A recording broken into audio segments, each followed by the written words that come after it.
and hundreds of workers are in danger of losing their jobs following a mass exodus of British tourists from hotels in coastal Kenya.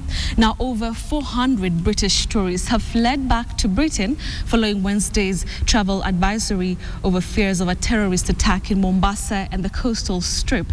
And as KTN's Ferdinand Omoni reports, it is a big financial blow to an industry already crippled by security concerns. It's an exodus. The sight of these many tourists at a Kenyan airport is normally greeted with celebrations and rhythmic beats of Kenyan percussion. But this time, it's all gloom and the sound of trolleys and bag wheels rolling on the tarmac. The UK travel advisory is taking its toll, and they are leaving in droves. Among them is Gary Robbery, who arrived in Kenya only this Tuesday from the UK with his bride. They have just gotten married and are hoping to honeymoon in the south coast for 2 weeks, only to be told they must get back home barely 3 days later. We don't know what's happening, what's going on. We don't know anything about the situation. We've just been told we've got to go home. Gary is among about 440 tourists being chartered back to the UK on advice of their government, which on Wednesday advised against all but essential travel to, among other places, Mombasa Island and within 5 kilometers of the north and south coast.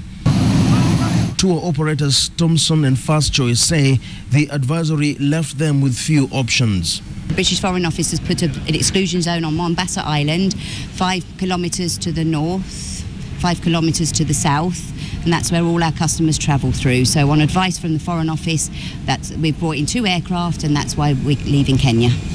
Thompsons have also cancelled all flights to Mombasa until October, a move that analysts fear will have crippling financial implications to the industry. Most departing guests were scheduled to stay for 2 weeks, paying anything from 11,000 to 30,000 shillings a night. In total, the tourists flew with at least 100 million shillings back to Britain.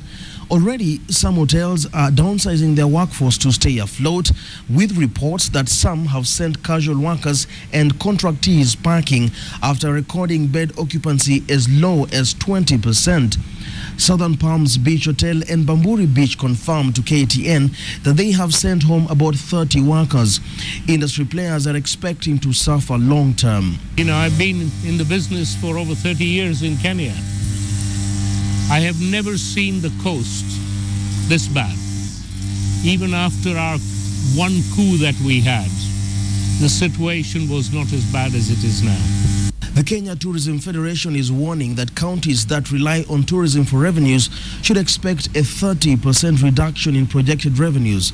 President Uhuru Kenyatta says his government is doing the best it can, but insists that the advisories are not helping the situation. Acts like were done yesterday by the people that you've just mentioned only strengthens the will of terrorists, as opposed to helping us defeat that war. The travel advisory has not just hurt Kenya. Even the departing tourists are living with a bitter taste in their mouths. Well, absolutely gutted, because it's been my wife's lifelong ambition to do a Kenyan safari, and we were bags packed and on virtually about to board the bus. It's a shame. There's nothing you can do, really. It's a bit gutting, a bit heartbreaking, really, for mine and my wife's honeymoon. And as the bags and trolleys squeeze through the departure terminal, only they know whether they will ever come back to complete the holiday that never was. It is not clear when the UK government intends to downgrade its advisory.